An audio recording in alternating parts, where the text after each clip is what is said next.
Hate ads? Me too. Patreon supporters can get ad-free early access to every episode, producer credit in the show notes, bonus content, and a 5 random questions sticker. Join now at patreon.com/5RQ. Link in the show notes. And now, time to get random. One thing that I took on very quickly was this concept of if you think something nice about someone, say it to their face. And I love that. I will be on the street and thinking, how can I make someone's day better? And so if I think, oh my gosh, that lady just looks stunning, I will tell her, I'm like, you look stunning today.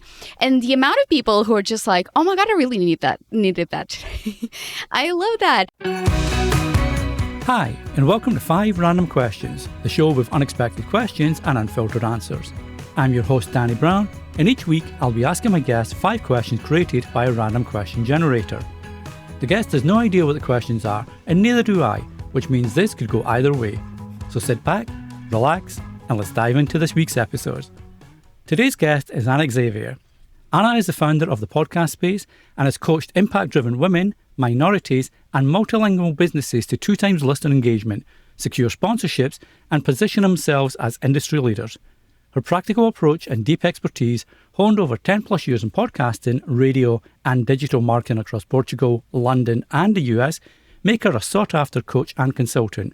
In 2023, Ana's commitment to advancing diverse voices earned her the American Marketing Association Maverick Award DFW Chapter.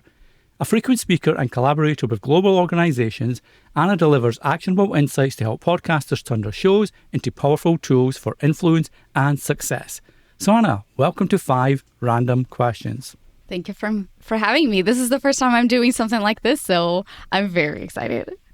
Well, it's funny because we were in the green room earlier while we were getting prepped for this, and we were just talking about podcasting basically for 15 minutes or so. I love doing this show because normally my podcasts have all been in the space or the industry, etc. So I love doing this from a host point of view and having guests on like yourself to sort of throw back your hair a little bit and just do something a little bit different. Mm-hmm. Yeah, and I love some of these shows because it really tests your creativity and you never know where it leads you. Like everything can be an idea that takes you somewhere else down the line. So yeah, I'm pumped. I'm looking forward to it. And as I mentioned in the introduction there, you're from Portugal. So what would you say the best thing is about being Portuguese? Oh my gosh.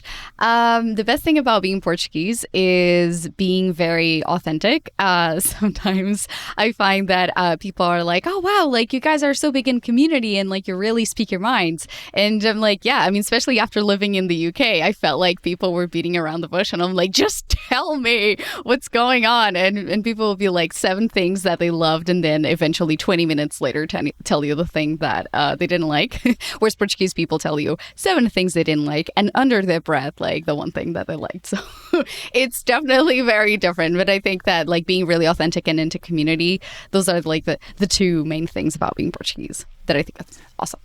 Well, I know, and this is not part of the random questions. We'll definitely get to that very shortly. But I know, I know some friends that often get confused, maybe not so get quite confused, but the similarities maybe between Spain and Portugal.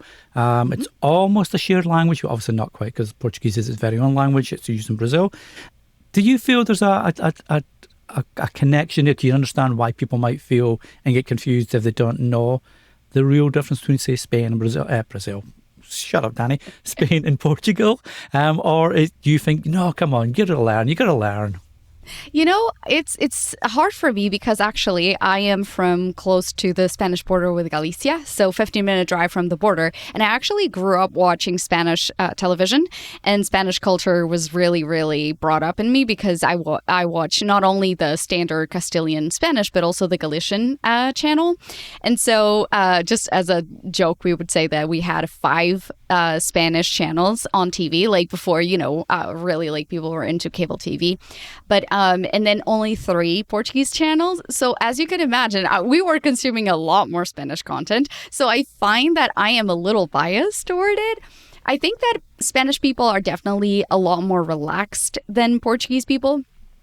Portuguese people can get a little stiff at times. But I can understand because there's a lot of proximity. Like in terms of phonetics, Portuguese sounds a lot more like Russian. And where I'm from, we speak very, very fast. And so people, like my husband's French, and he'll be like, if I read Portuguese, he speaks a little bit of Spanish, so he'll be like, I know what the gist is, but when you speak, I have no idea what you're saying.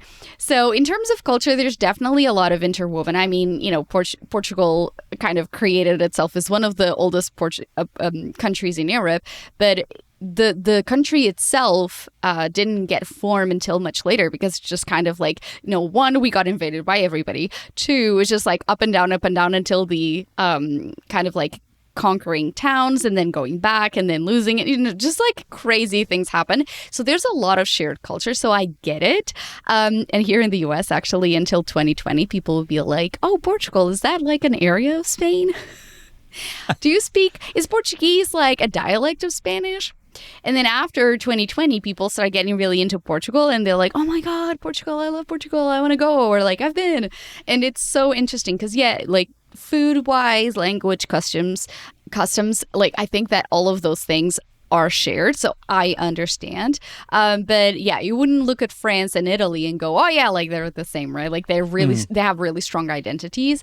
And so I can understand, but also, again, I don't think I'm the best person because I grew up I feel like I know so many Spanish references and so much part of the culture that I'm like, yeah, no, I get it, like, but I'm not the best person to speak on it for sure. So I know my son, he's 15 and he's a competitive soccer player, and one of his things that he wants to do is go to Spain / Portugal to see all the teams there and like go to some games, etc. So I know he's super pumped to try get there maybe next year. So if that happens, I will definitely get in touch with you and say, hey Anna, where should he need to go in Portugal to live the real Portugal? Oh my gosh, yes, for sure. Well, what we shall do, we might not be talking about Portugal, we never know, but we will be talking about 5 random questions. So let me bring up the random question generator, and Anna, are you ready to take your place in the hot seat? Awesome, let's go. All right, let's do it. Question number 1. Interesting. Have any of your values shifted over time? I think yes, especially because I moved over multiple countries. So my awareness around people's customs, my gosh, what is with me and costumes? That's a Spanish pronunciation. Yeah, right. And I think that just the understanding of what I thought was standard was not standard at all, or what I assumed was just the everyday was not everyday at all. And honestly, I have a pet peeve with the expression like, oh, that's common sense, because it's not common sense. Nothing is common sense, I find, these days. So I think that for sure they have changed, and I think that everyone who lives a life should move abroad at some point, because that's when you like really question a lot about what you think in life in general. So I think that's a must for everyone. And you'd mentioned there that prior to, say, maybe 2020, not a lot of people may have, at least from the US that you knew a lot about Portugal. And Portugal being a European country can have a very different culture from the US, from North America, from Pacific, even from some other parts in Europe. Did you find that was, how long have you been in the US now? Did you grow up in Portugal or? Yeah, so I actually left Portugal when I was 22, if I'm not mistaken. I finished college when I worked in radio, and then I moved to the UK for about 5 years because my best friend got accepted at a school, an illustration school. And so she's like, wouldn't it be so cool if we just had like a best time, like friendship, like crazy 2 girls in London? And I'm like, sure. And so I looked for any type of radio production, anything course related, so that I could go. And so I feel that I've been in the US for 10 years, the UK for 5, and then Portugal for 22. But let's be honest, you're forming your belief system past 22, I find. Maybe with the youth, I'm like 36 now, but like with the younger generation, access to the internet really enables you so much access to everything. But I remember that moving to the US was really interesting, because not only moving to the US, but moving to Dallas, Texas, from London, I was like, why is everyone so friendly and nice? This is really interesting. People were like, good morning, love your lipstick. And I was like, what? This is fascinating. So yeah, that was like really interesting to me in terms of like just how generous and like really kind people were. Not that Londoners aren't, but there's like that habit of just like you go on with your life and you do things and it's completely different. So I think that in itself changed a lot, but also like I think you become a little bit of a chameleon, right? Like the more countries you move to, the more you take in. And I have to make a side note, Danny. I think that one of the things that I absolutely adore about Americans that everyone is so surprised to hear is one thing that I took on very quickly was this concept of if you think something nice about someone, say it to their face. And I love that. I will be on the street and thinking, how can I make someone's day better? And so if I think, oh my gosh, that lady just looks stunning, I will tell her, I'm like, you look stunning today. And the amount of people who are just like, oh my God, I really needed that today. I love that, especially because also, let's be honest, like I could say a lot more than I do. I am the receiver a lot more times than I am the giver, but just kind of like that takes time to build, I think. But when I go to Portugal, it's like some of those things, like even my sister, I have a twin, and she's like, I'm now thinking about all the time how I can like compliment someone on the street. And I'm like, oh my God, I love that for you. But I think that it's so important to just share something, and that's a value that I took on from Americans that I think is just an amazing thing. Like, why not make the world a better place? Just like one compliment at a time. If you really mean it, of course, you don't need to be fake. No, and you know what? That raises a good point. Twofold, actually. So one I was going to ask you about, do you find, having lived in different places, that stereotypes of people before you move to a country, so you might have heard about London before, the UK before moving there. Then once in the UK, you may have heard about America before moving there. Do you find the stereotypes are often wrong, or do they live up to that? And then just to that point that you just raised, actually, I found myself going down the video rabbit hole on, like Instagram and YouTube, etc., with all shorts. And the ones that keep popping up where the algorithm does really well, so thank you, algorithm gods, for putting these in front of my face, is stuff exactly like that, where a young kid is going up and giving random strangers flowers and just saying, you look lovely today, have a great day. And just as you mentioned, Anna, it's just, they needed that at that time. There was one older lady whose daughter had passed the year before, at 26. She was like a young woman. And it was close to the anniversary of that. So just the fact that someone gave her flowers and spoke to her and talked about her life was like, yeah, I was eating onions at the time, clearly, because I did find out myself of a little tear or two. So it's great to hear you do that. Do you find that our values maybe what people expect of us? So the second part of the question, long asked random question here, I apologize. So are stereotypes right or wrong? And then do these stereotypes that we may believe about ourselves put us off from doing something like that, where we act kindly towards others for no other reason except for doing that? I think that what I've learned is that there's a lot of truth to stereotypes, for sure. But what I would say is, are those stereotypes true, or is there a bias because there's kind of a okay, hang on, let me think about how I can say this, because it's basically like there's the standards, but also there's like the standard of how people behave abroad. And I think that there's, in America specifically, I studied journalism, and one of the things that we did study was how American journalism and American brainwashing in media happens. And so how the American dream is sold not only to people abroad, and, Hollywood creates this dream of America, and especially growing up in the 90s, what you would see about American teenagers and all, but also how it affects people throughout. And truly, like, one of the very specific examples about Americans is that people say, oh, Americans don't want to travel abroad, which is not true anymore, right? Like we're seeing an evolution of how people are behaving, the standardization of travel, and that becoming more common ground. But living here now, I understand why. You have a country that is huge, that has so many incredible things, so much variety, and I get it.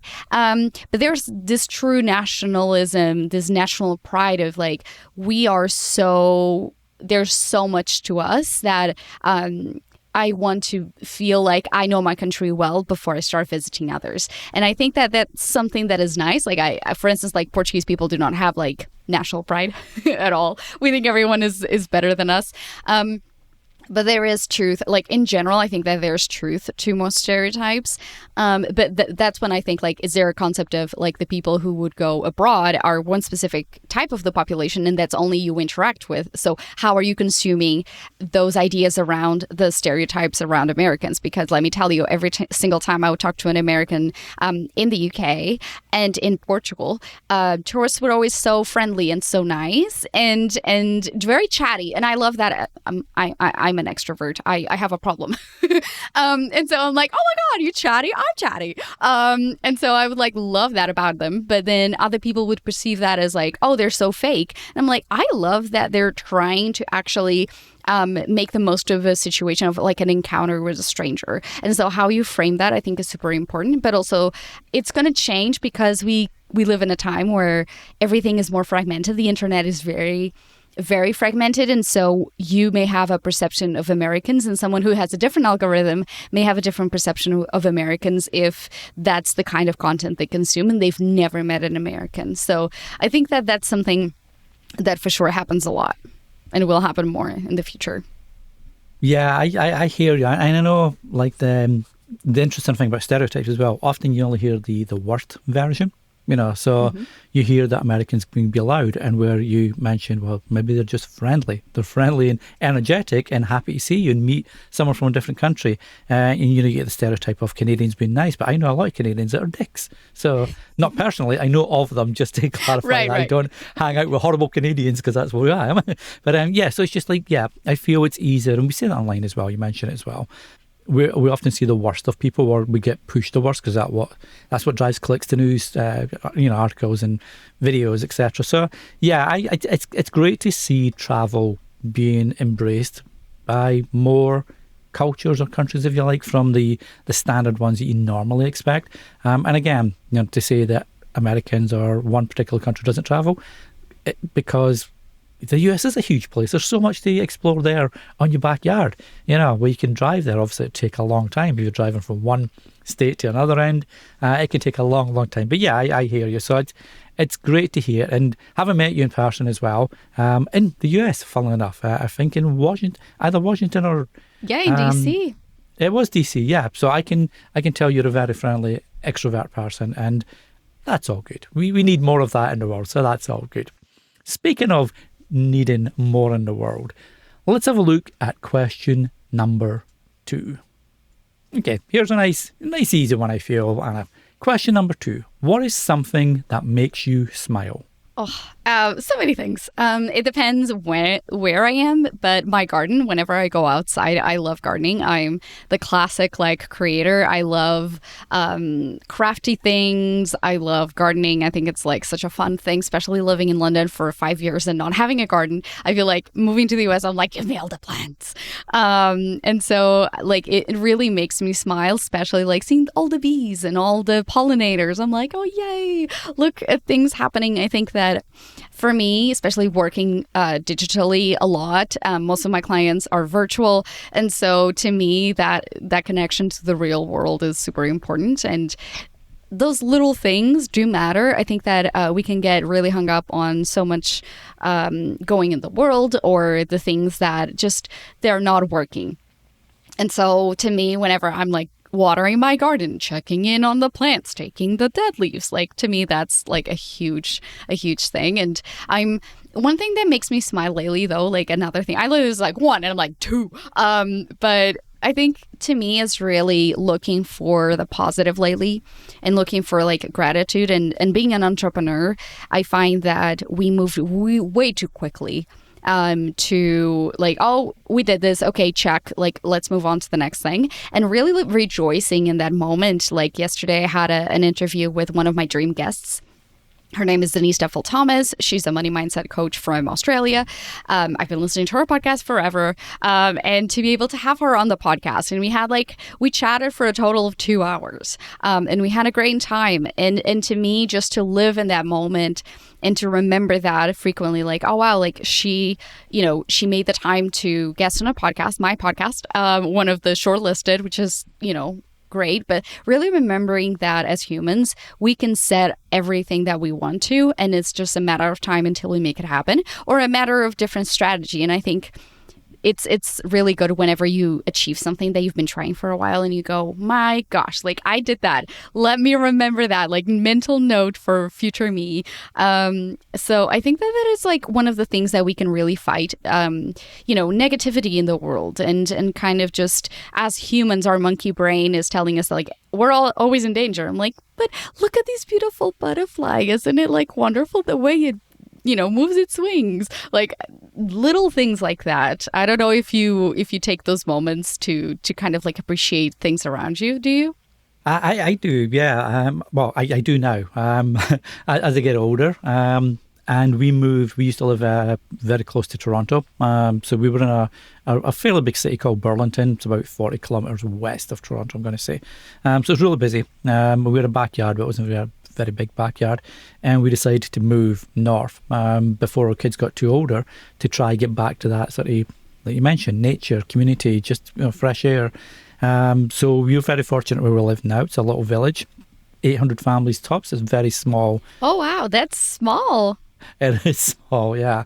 And like a 15-minute walk from our house, it's like a lake, and a bunch of islands on the lake, and go swimming, kayaking, and all that. And we have deer and animals in our backyard. So it's not year round, but that'd be awesome. I would make a Disney movie. But it's nice when the winter comes around, because you start to see them coming out because they've just been breeding and the new deer are born, etc. And then come the spring, they're starting to, filter outwards. And the kids, they hated it at first because they loved the big city and all the things you could do in the city, and their friends were all there, etc. So they hated us as parents when we first moved, but now they love it. They wouldn't go back. They've made great friends here. They've got loads of stuff they can do. They can go on a trail at their school. They can do loads of stuff. And I was going to ask you, funnily enough, do you feel more people were getting back to maybe not quite so much nature, but just the appreciation of nature and the world around us, and why it's important to appreciate that and respect their being part of our lives as well? Because I know in the past, like, I would have been really keen on getting my lawn to be one of the best in the neighbourhood, and getting the pesticides out and everything. And now, like, I let it grow wild. I'll maybe mow once a month, if that. Big difference in mindset, I think. Do you feel people are doing that more now and respecting that, or are we still got a bit to go? I think so. And again, I already have a bias toward, sustainability. So I think that in that sense, I look out for that. But I think that especially in the US, as well, the idea toward, let's not poison ourselves. And the understanding as well that, like, every single thing you're putting in the soil, it comes back to us, right? Like it comes back to nature. And I think that there's like a big understanding of the importance of staying in the moment and really touching grass. Like, many times of the day, I'm like, I have not touched grass today. Like, that's really important, especially because we are animals. And I think that we can't forget that. And we create all of these things, sure. But there's such a powerful impact when we're back to nature, and to try to keep at least that balance. I remember, like, one of the things that, even though I lived in London for those 5 years, there's so many public, like the third spaces, or like common areas where you could go and like sit in a backyard, in like a garden in the middle of nowhere, or like London Fields where like I used to live. You could go and get a barbecue with your friends and just walk and see the leaves fall. And I think that was like so magical. In the US, it lacks that. And so I think that whereas a lot of people have like those lawns with big grass all over and stuff. I think that there's also in big cities a need for that. And people are really taking over spaces and rewilding. And again, we get so much creativity out of just watching nature and being in an environment that is not triggering our senses all the time, in the sense of screens. And so just that more natural way of living. And I think it was Gary Vee that said something about 2026 is going to be the year of the great unplug. And so him looking at trends and being someone who's on social media and on the internet and being a businessman, I'm rooting for that, because he says Generation Alpha is going to be the first one to do unplug. And we see already that they're not using phones as much, or they want dumb phones, or they want just to disconnect from the internet. Yes, they're chronically online, but at the same time, they're like, I don't want technology to track everything about me, or whatever it is. And so I think that in itself is going to be part of that movement to go back to nature and to really reset our nervous systems, because people are understanding how that really is affecting our well-being. And so even if you can have just natural plants in your apartment, that's going to really, really help you be a better human in general, I find. So yeah, I really miss, we're renting right now.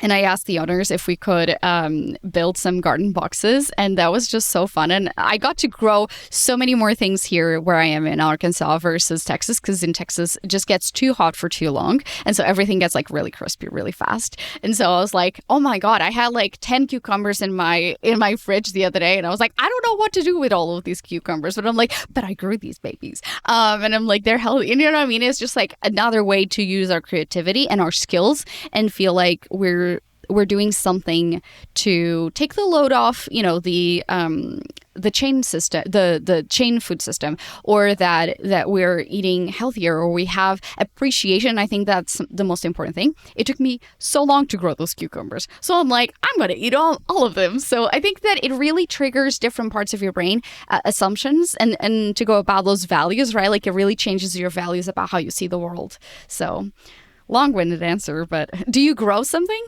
We do. We do and we don't. We've got an area in the yard where we can grow, and we've attempted to grow. We've grown some stuff, but other stuff have been an abject failure, because Canada is famously well known for having 4 seasons, 5 seasons even in one day, right? Oh, right. The weather just changes so frequently. Recently it's been more steady, but not in a good way, because it's been warmer than it should have been and colder than it should have been for the average time of year, that kind of thing, which goes back to your point about taking care of the planet and being aware. But yeah, I mean, we've grown, like yourself, cucumbers and salads. Well, not salads, but stuff for salad. So lettuce, tomatoes, that kind of stuff. And I remember trying to grow corn, and I was super excited. Our listeners can't see this because I'm holding it up in front of my webcam, but my fingers are about 2 inches apart. And that was the corn and the cob that I grew. I was super excited. Couldn't eat it, obviously. I just left it out for the animals to have. But yeah, that was my unsuccessful attempt. But yeah, we've got the planters and that out there ready to use. It's just making sure we try do it and then tend to them, right? And because we've got 2 busy kids that are competitive athletes in the relative sports, they take up a lot of time. And I know you don't have to be around plants and that to grow them all the time, but you do have to be aware and around. So our goal is to do that. And it's to your point about the electronics, it's interesting. Colin Gray from the podcast host was a guest 2, maybe 3 episodes back, and we were talking about electronics. He's got the same as me, 2 teen kids, I believe, and we were talking about them being on their screens a lot, but they were being on their screens talking to their friends and having conversations while playing games. They weren't just mindlessly scrolling, doom scrolling, whatever. Mm-hmm. So hopefully, as you mentioned, the younger generation will take us to that next leap, where it gets back to community, people, kindness, and still having conversations, as opposed to just being stuck in your room doing your own thing, right? Yeah, and I really missed that growing up in the 90s, right? The fact that you just go to your friend's house, and yeah, the technologies were just booming at that time. But I think that as a millennial, I'm looking at my friends and we're all like, what hobbies do you have? I took on a crochet, I took on whatever. I started embroidery, and practical skills that really, I think that yes, sure, we can pay someone to do something, but there's something to be proud of when you've either grown a vegetable or where you can mend something or you create art. I read in an interview at some point, I listened to in a podcast, of course, that it was something around when you're activating your creative part of the brain, it shuts off the anxiety part and vice versa. If you're anxious, you cannot be creative. And I think that in itself reminded me so much of the importance of having a craft and just focusing on it, because it is like you're just focused on that and the joy it brings you. And again, I'm a millennial with kind of like, squirrel brain. So if I don't succeed right away, I kind of get annoyed and I may stop doing that. But at the same time, like just the trying, just doing, to me, I have an embroidery. I took an embroidery class, and so it was kind of like kind of flowers, and then at the top I wrote, which was not part of the class, it's my Maverick side. I was like, I'm gonna add something that's not here, and I wrote the joy of the process. And truly to be in the process, in the moment, and just saying I am doing something for me, and I am doing something that not only improves my skill sets, but also just honors my creativity and making time for that. Well, it's like the old saying, the journey, it's a journey, not the destination, right? Which Absolutely. is so true. It's like what you learn as part of that process, as part of that journey. And yeah, I can see why being so focused on something is better for your mental health, because you're not allowing whatever, insecurities you may have to come creeping in, because you're focusing on something else. So all about the creativity, and being a podcaster helps 100%. I would recommend, if you're listening and you're not a podcaster yourself, do it and reach out to Anna. She will help you. It's so much fun. Yeah, and I think that like leaning into, think that to me is I have my analytical part. As you know, I love looking at the data, but tapping into how are we really having fun? Because if you're not having fun, your listeners are not having fun. And if you're not having fun, it's not a sustainable podcast. And I think that to me, it really comes back to that element of everything is interconnected. And so, yes, look at the data, but also if you're not having enough fun, you're not, what's the point of this? So just wanted to tap into that. 100%. And one of the reasons for doing this podcast. So thank you for jumping on and being a guest today. And speaking of fun, it's been fun so far, Anna. So let's have a look at what question number 3 brings up for us. Okay, question number 3. What did you want to become when you were younger?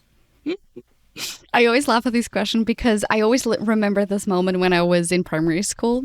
So I am someone who has a lot of creativity. And at the time, I was like on Mondays, and I wanted to be a veterinarian because I love animals. On Tuesdays, I was going to be a policewoman on a horse. On Wednesdays, I was going to be a dancer.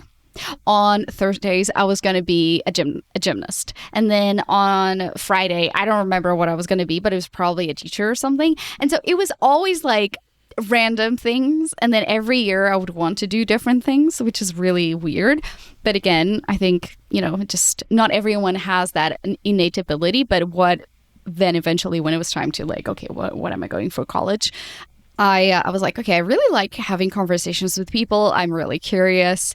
How about journalism? So it was like mainly about like my intrinsic qualities versus what I want to do specifically. But it was always like, I'm a very creative person, multifaceted, multi-passionate, right? And so every year was something different. So I can never say like, oh, it was this one thing.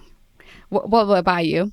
I think similar to you, I wanted to be a journalist, actually. I studied all the things at school and university to do that. And then I discovered girls. And that kind of threw all my plans out the window. And then I get into journalism, and I still don't use my English degree to this day. My wife and I have a funny back and forth about how important university education is or isn't. I'm on the side of it isn't. My wife's on the side of it is, because you've always got something to fall back on, which I get. But I'm also curious as to how many people actually use the degrees they got at university or college in their day job. And I know people have different jobs as they get older. But overall, in the most overarching profession that you have, do you use your degree for for example? I do, actually. I do. Oh, okay. Well, I'll shut up. I've been corrected. I'm the exception. I'm the exception, though. But I was going to agree with you that most of the people that I know, what they're doing right now is not related at all to what they were doing at the time. And I do because podcasting ended up being something that, like, my degree was communication, PR, and multimedia. And so then you would like pick like journalism or whatever. But basically, it gave me all the knowledge that I needed. Like, okay, how do you pitch yourself, PR, right? Like how to write something that is appealing to someone else. Multimedia, which is what we are always doing, right? Like we need to work on a website, we need social media, we need newsletters, like we need to code all the time.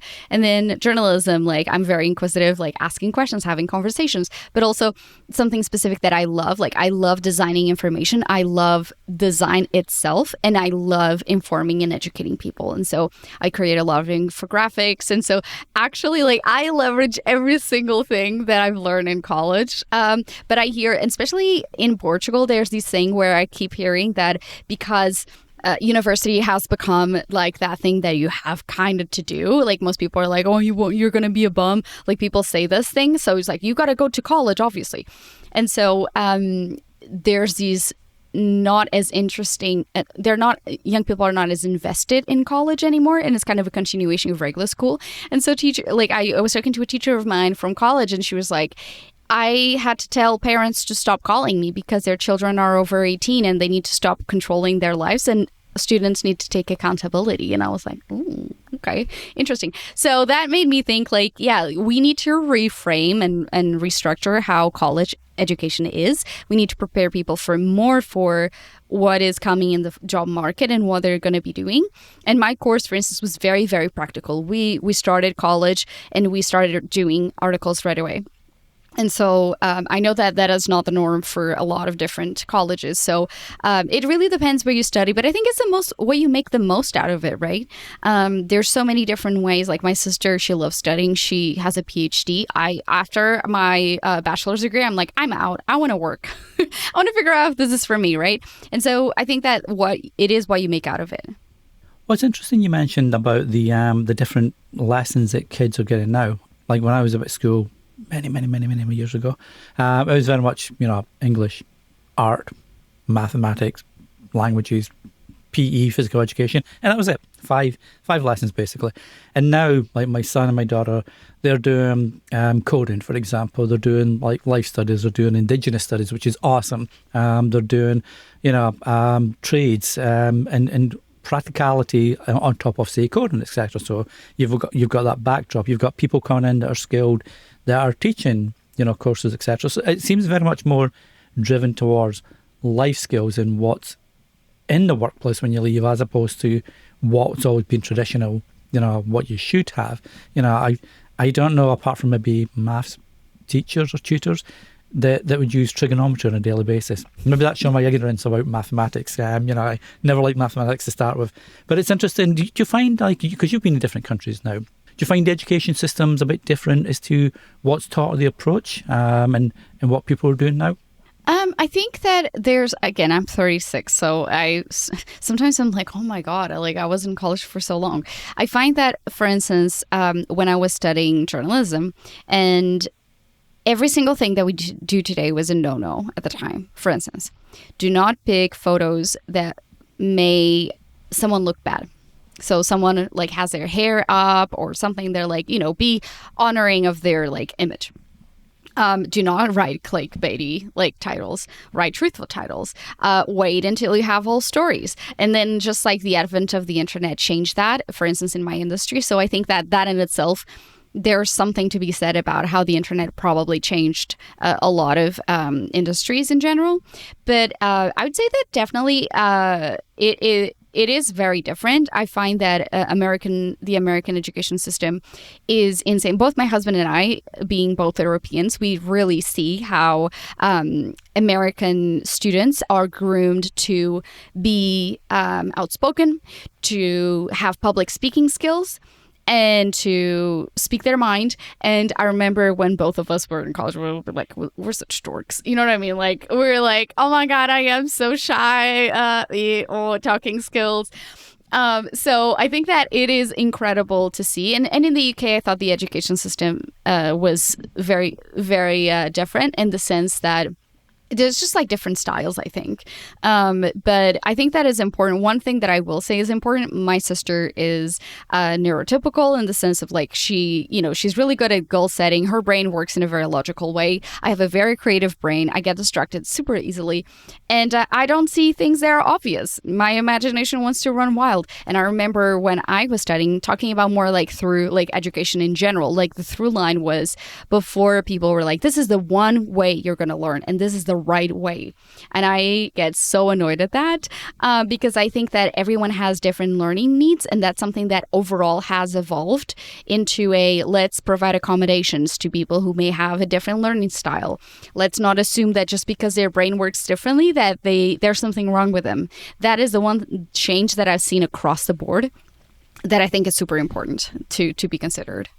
Yeah, it's funny you mentioned the doing it the right way, or they're doing it the one way. There's one way to do it and no other way. My daughter's elementary school, I'm not sure like it's a school board and the whole education system for this topic, probably. They've got Common Core math now, which is, there's a weird thing that you do. When I used to do math back in the day, we'd have the puzzle or the problem in front of us, and in your notebook you'd have the column on the left hand side where you do all your addition, subtractions, you're working out, and then you put the result on the paper, the whatever. But now the Common Core is, there's 10 ways and paths that you've got to go, and you've got to not carry the one, but you've got to times it by 10 and do it multiplies by 6s and all sorts of weird stuff. And my wife is like you. She's millennial, so I'm a bit older than my wife, so we have a different generation. I'm not that much older, just to clarify. My husband and I too, actually. Yeah, he's Gen X. But yeah, so we both looked at this Common Core and thought, what the hell is this? It made it more difficult than just, carrying a 1 minus in a 0 or something like that. So it's interesting to see how different education systems are in place now, for kids, for a topic that you might have been good at in your day, but now you would probably fail, if you got the same exam. Yeah, that is true, honestly. And sometimes, like, again, as you grow and evolve, your brain also changes. And when you're younger, you really are a sponge. Like, I mean, I learned Spanish just by watching TV. So, like, I can't take credit for that. Like learning a new language now is completely different and much harder. So I appreciate that even the way that things are taught are different. But I think that when you see different educational systems, you also appreciate that, yes, there's like so many different ways. And I think that that's one thing about podcasting is that you have to learn so many things all the time. And YouTube University is something amazing, right? So I think we live in the education time, in the information era. And so it's just like the way that you want to get educated is completely up to you in so many different ways. And I mean, I remember, doing any coursework or whatever, you would have to go to the library. And now you just, click, tap, and then you have an answer to something, explained in a completely different way. So I think that I appreciate the resources that are provided. And, maybe you or your wife are like, oh, I don't know how to do this. But, Mr. YouTube Daddy will, for sure. So I think that in itself is like, even like parents can have tools today that are just so much better and so much kind of like varied. It's funny you mentioned the library there, right? My kids thought it was hilarious when I told them when I had to learn stuff for my school, exams or whatever, when I was at school, I had to go to the library and go to the library person and ask for the reference area, and then I'd go to a big set of drawers and pull out the reference cards that had the number of the shelf that you had to go to and the row of books, etc., to pick out. And they thought you had to take a card and go upstairs and use a map basically to try find a book. That's crazy, Dad. You're old. It's like, yeah, I am, but that's how we got places. So it was fun. Indeed. This part is brought to you by someone awesome. We'll be back with more questions in a sec.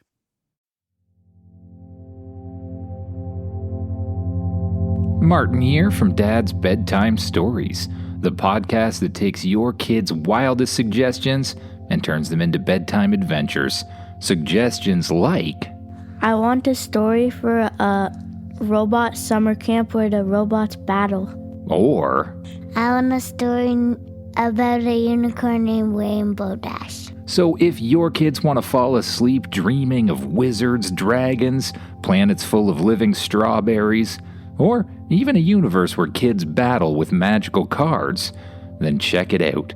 Dad's Bedtime Stories, available anywhere podcasts are distributed. Want 5 random questions without the ads and before anyone else hears it? Become a question starter on Patreon and get ad-free early access episodes, plus a sticker because everyone loves stickers. Or level up to Question Master and unlock bonus content, producer credit in the show notes, and all the other perks too. Check it out at patreon.com/5RQ and join the Curious Crew.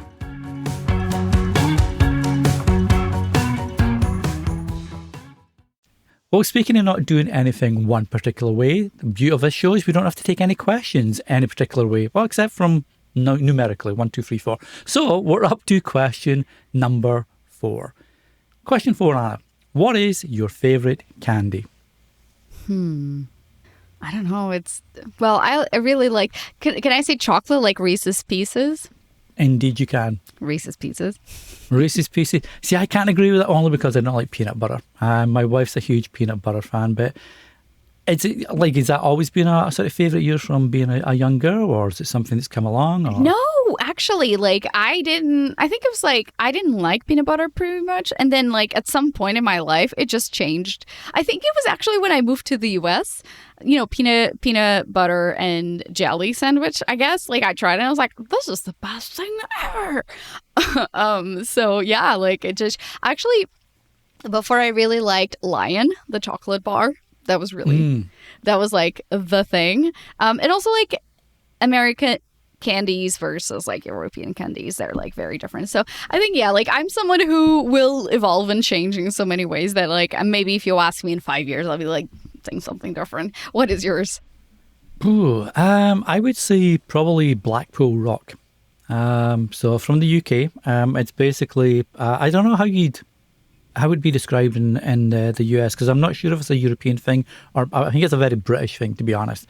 But Blackpool Rock, it's like a stick of rock. It's like hard candy, hard sugar cane candy or whatever. And it's about, I don't know, let's say a foot long. And it's a tiny little inch or whatever. And it's mint, but you've got different stripes and colours through it. And if you go to, there's a city in the UK called Blackpool, which is why it's called Blackpool Rock. So on Blackpool Pleasure Beach, there's loads of stalls that sell candy floss and, sandwiches and stuff like that. But Blackpool Rock, I really don't know how you describe it anywhere else. But once you taste it, it's one of these that you either love or hate. There's no sort of middle ground to it. But it breaks your teeth, by the way. So don't bite into it. You got to suck on it until it sort of dissipates into your mouth. I just had to Google it while you're talking about it. I'm like, oh yeah, I've seen this. I had this. Yeah. Oh my gosh. You see, that's the thing. A lot of times I'm like, oh, I remember seeing this. What's the name? I don't know. But this seems so cool. Oh yeah. Well, if you're in the UK next year for the podcast show, Blackpool Rock, I shall try get Mark or Kieran or someone, because they'll be passing Blackpool or close to passing. They can go out their way a little bit. They can bring some down to London for that. But it's funny you mentioned when you moved to the US, that's when you kind of discovered your enjoyment, if you like, of peanut butter.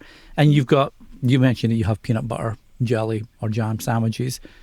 Got to ask you, because I was watching, I'm going to say it was Hot Ones, the YouTube shop. And the guest was, if I recall, what's his name? He played Elvis in the movie. Oh, yes, I know who that is. Austin, yeah, Austin something. Austin someone. I will find out the name and I'll drop it in the show notes, the episode show notes. It's not Austin Butler, is it? Is it Austin Butler? I think so, yeah. It's Austin Butler. So he was getting interviewed on Hot Ones, and he said he was going to, because obviously the premise of the show is about eating increasingly hot sauce wings. He wanted to give Sean, the host, one of his treats. So it was a peanut butter jelly sandwich, but there was a specific way he made it compared to others. And basically he got peanut butter on both sides of the bread, then put the jam as a holder, almost like mustard on a roast, if you like, and then put the jam or jelly in between that and squished it together. Is that something you do, or do you do the traditional sort of PBJ? Well, the way that he maybe did that is so that the bread would not get soggy with the jam. And I think that was his very words, actually. It says it keeps your bread nice and solid as you eat it, as opposed to just flopping about, like a wet balloon or whatever. Honestly, I thought you were going to ask me crunchy or soft peanut butter, which I would always say crunchy. But my strategy, is just like, one side, the other side. I eat it. It doesn't have time. I just like put it on the side, like the bottom side is the peanut butter side, so that like it has like that, like the jam can like rest in there. That's my strategy for that sandwich. And is that always going to be? Because I know they've just released the advert, right, where it's now it's PJB or something. So it's jelly and peanut butter, or JPB. So it's the same thing. It's the same. And maybe it's a Canadian advert. I'm not sure. With the Jif peanut butter. But there's an ad that's running at the moment that I've seen a few times where it's, instead of doing peanut butter and jelly, it's now jelly and peanut butter. To your point, I don't know if that would make the sandwich floppy or not. I wouldn't eat it because I don't like peanut butter. But as someone that does, I know that's something you would do. Something to try for sure. Well, there you go. You can try it. Once we have finished this, why don't you go and try that, and then you can get back to us, and I'll do an update on a special little dynamic insert as an update. I got back, and this is what she said. Yes. It sucked. All right. Well, there we go. PB&J. And we're reaching the end. We're at question number 5. So let's have a look and see what pops up here. And I feel this is a nice one to end on, given what you've spoken about so far, Anna, and getting back to community and your culture, what you've noticed as you've grown older as well. Question 5. What is something you wished you spent, as in past tense, more time doing? I like the one thing that comes to mind, like too far. Try not to go too far, but thinking about that is, I think that as a person who has high standards, I really wish I didn't spend as much time being so hard on myself. I think that is something that, enjoying more, like those wins, enjoy more life, and thinking, how can, what is a lesson to learn here, instead of like, it didn't work out the first time, bugger. I think that is something that I come back to a lot. Like, I've got asked this question before. And I think that's like something that I really think about, is I think that really about going back to it's not the destination, is the journey. I think that is super important that we remember. And I mean, I'm only 36. There's so many years ahead of me. But I think that, in your formative years, I think that more people should hear that it's okay to not be hard on yourself, or not as hard, or just think about like, okay, that's a lesson I learned. I won't be doing that again. Move on, right? I think that like really spins the whole conversation in a different way. Do you think that's a thing, because you mentioned that you've been creative from an early age, obviously that's your university, and you've taken that from university into your career. Do you think that's something more that creative people struggle with? I mean, you mentioned that you're a twin, obviously you have a twin sister. Does she have the same sort of, is she hard on herself if she doesn't quite do something, or is she a bit different from you in that respect? No, I think it's the same. I think really it was like a combination of the generation we were growing up in, and then just especially people in Portugal, they can be quite critical. And so, yeah, that's something that I really appreciate about Americans, going back to the beginning of the conversation, really telling you things that they appreciate. I think that in itself is very specific to high achieving people, and the more you just have high expectations of yourself, and you don't really necessarily work so much on what's the fallout of things not going the way you thought, right? And I think that's a skill for sure. And besides that being a skill, I think it's something that for women specifically, I find that is way harder than men. Like, women are set to a completely different standard. I've personally felt that in many work situations, and even just like in, during school and stuff, where I felt like because I was a woman, because I was supposed to be responsible, there was like a higher set of expectations. And so that in itself is something that is actually why I work with majority women, because I recognize those signs and I'm like, you realize that this thing, and this thing, like those are great achievements. Let's not just walk past them and not acknowledge them. Let's really remember this for when things don't go our way or whatever. Like you remember these acknowledgements. Like I even have like right next to me. This is a tip for the audience. My little notebook of achievements, which I'm pointing out to the camera out of habit, but obviously you can't like hang on. Sound effect. ASMR episode. So yeah, I have a notebook of achievements. This is something that my coach taught me. She's like, every time something good happens, write it in that notebook because it will be great. Like, think about it from the perspective of even if you are employed, is like a way for when you have your performance review, you would like write down those things. So think that like for your regular life, right? Or even if you're an entrepreneur like me. Unfortunately, there's like no performance review for me. So I am doing that myself. And I rather remember what I wrote so that I can recall those moments. But I highly recommend this. I always recommend this to clients because I find that the more you can remember your wins, the more confidence you're going to have moving forward into like scary ground or things that you just, I had so many blows, like I don't know if I can do it. Like I had a client that she would have blows for a long time, and then when she had wins, she had like wins for a long time. So I was like, remember those wins? And she would be like, okay, let's go again. And I think that is super important. Do you have a notebook of achievements or something of the like? I don't. I should do something like that. I can't write very well. I got my hand busted up about 20 years ago, and my fingers can't straighten out properly on my right hand anyway. So it's really hard to. Computers are fine. That's all good. But to actually grip a pen and write nicely, I can't really do that. I don't have No, we used to have like for our kids growing up, and we should probably reintroduce that. But we'd have like a little board in the kitchen that would be like a good day board, right? Or not a good day board. I can't recall the exact words, but it was like a celebration board. And it could be the silly things. It could be something like tie my shoelaces. That's awesome. Now what? Now we can learn how to, I don't know, whatever, wash your hair, whatever it might have been, something like that. So we used to do that for kids, or kids, not kids in general. Just do that for every kid that went by our house. Maybe do that too. So we don't really do that, but I do like that idea, and it makes me going back to your reference there when you were talking about earlier about the teacher that reached out to tell parents, hey, don't put so much pressure on your kids, let them kind of decide what's right for them and how to go about that. I almost wonder if to the 2026 being the Great Reset, and I know that's a bad phrase for conspiracy theorists out there, but the Great Unplug, 26 being the Great Unplug. I wonder if we put the wrong kind of pressure on people because we always say, okay, we'll reward you. Look, if you don't work hard and get good grades, you won't go to college. If you don't go to college, you won't get a good job. You don't get a good job, you can't be successful. We've been told that for years as kids. I see it changing now, which is great.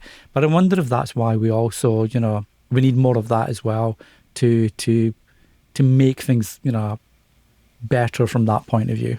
I agree to a point, and then I remembered there was this podcast that I produced many years ago that is called Language Alchemy, and it was this lady who was talking about how to create better connection with your children, and she was saying that expectation of saying if you behave well, this will be your kind of like the win that you will experience.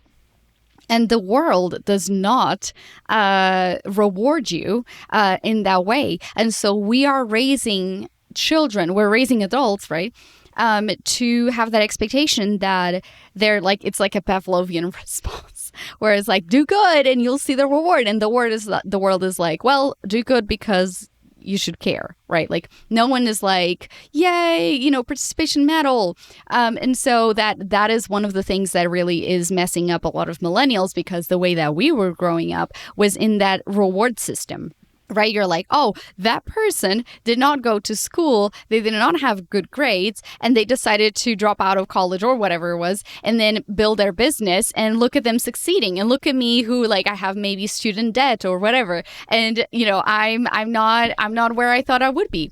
And so I thought that her podcast on that was like really eye-opening for me. Not that I'm raising any children, but just the way that I talk to, you know, my nephew, or the way that I talk to my goddaughters. And I think about that a lot. And one thing that I think it's really important to keep in mind is this TED Talk. And like, I really wish I remember like the name, the speaker name, but he was talking about how when you're a kid, you're like, it all comes back to creativity, Danny. I don't know what's going on in this episode, but he was talking about when we have our children, we go, they do a little squiggle and you're like, that is amazing.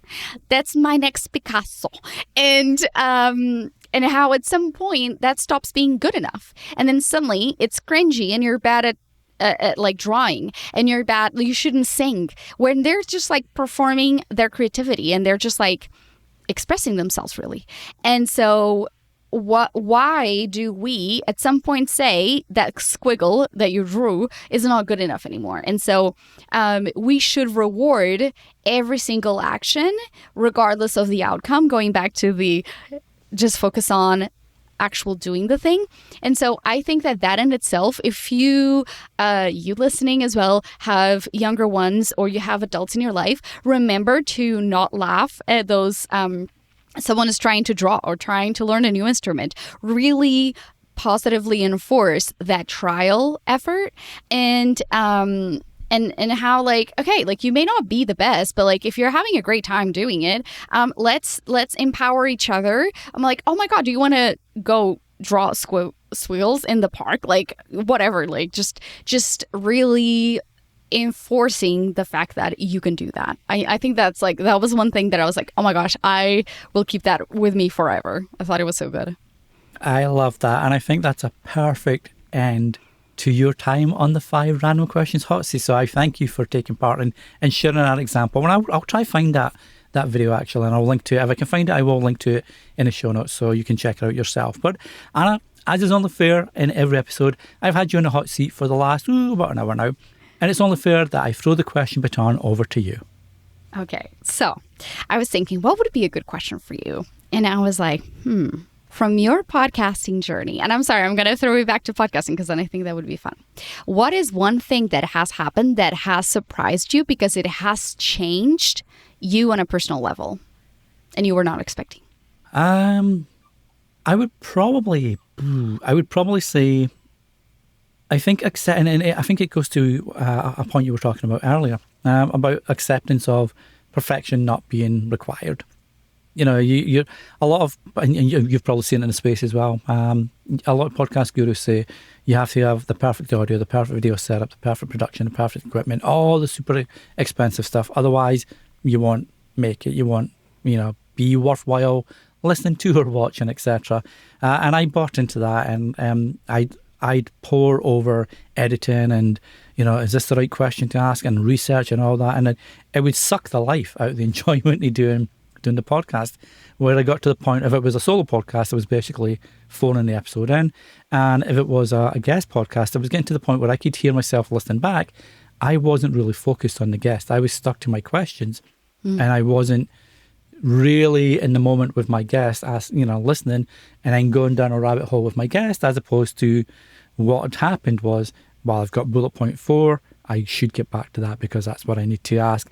And I think once I realised that, and it took a podcast audit actually, and I highly recommend it. If you're listening to this podcast and you're a podcaster yourself and you haven't had a podcast audit, get one. There's lots of great people out there that will do it, and they can give you amazing advice. And one of the pieces of advice I got was, it just has to be good enough, right? It has to be good enough for you to be happy with, good enough for your audience to consume and enjoy, and good enough to put out there for others to enjoy. And once I got to that helped an immense amount of time. And I got back to having fun and enjoying podcasting again and doing stuff like this and hanging out with cool people like you, which I wouldn't have done otherwise, right? So that's probably what the biggest thing I learned was getting the audit and learning that perfection isn't expected, but being good enough is enough.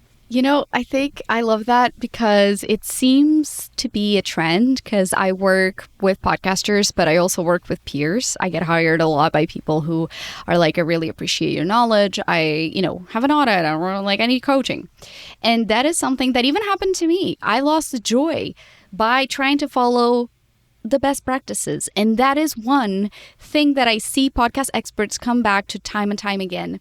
They're so focused in the outside perception. They're like, I'm an expert. I have to know my stuff. Everything must be perfect. That we get lost in the, why did we start this in the first place? So if anyone is listening that find themselves as an expert in an industry, like really lean back and ask yourself, like maybe have someone else who you trust listen to the show, because you may be too hard on yourself without being like that being needed. So I just wanted to reflect that back to you, because I think that sometimes we're like, why am I being so mean? I'm like, I fell into that trap too. And I tell clients to don't fall for this trap at all. And so it's something that happens, but noticing it and finding that joy, that's like amazing. And I love that you found a way to be like, okay, how can I change my process to enjoy this again? Well, and that's it. And it's learning to, like you mentioned, Anna, learning to close out outside voices, right? If I listen to my son who says, hey, Dad, I saw your video got 124 views. Wow. It's like, yeah, well, that's why you don't do video, Ewan. So how's your soccer going, by the way? Throw it right back to him. But Anna, I really enjoyed chatting with you for the last hour or so. For people that want to know what you do, listen to your podcast, maybe reach out to get some coaching and learn how to work with you, where's the best place to connect with you and listen to your shows, etc.? Yes, so you can visit thepodcastpace.com/podcast. And my podcast is available on all podcast platforms and also on YouTube. But I would say if you're a little shy, reach out to me on Instagram. I find that sometimes people find it easier to send a DM versus sending an email. So I'm at the podcast space, and probably Danny will include those in the show notes too. But yeah, send me a DM. I'm, as relaxed as I am right now in this podcast interview. I would love to help you, because truly, like, trying to find something that is sustainable and joyful is like the key to success, and not like the bells and whistles and all the best equipment and having a Shure mic and all the things. So yeah, that's what I'd say. Talk to me there. Yep, and I can assure listeners as well, like, Anna's super friendly and super approachable. So if you've got a question, she's not, she will answer and she'll talk back and talk with you, not back at you, talk with you. So for sure, I will leave all the links in the show notes as normal. So if you're listening to your favourite app or on the website, just check them out and all the links will be there to reach out to Anna. So again, thanks again for appearing on today's 5 Random Questions. Thank you. Thanks for listening to 5 Random Questions. If you enjoyed this week's episode, I'd love for you to leave a review on the app you're currently listening on, or over at 5randomquestions.com/review. And if you know someone else that would enjoy the show, be sure to send them this way. It's very much appreciated. Until the next time, keep asking those questions.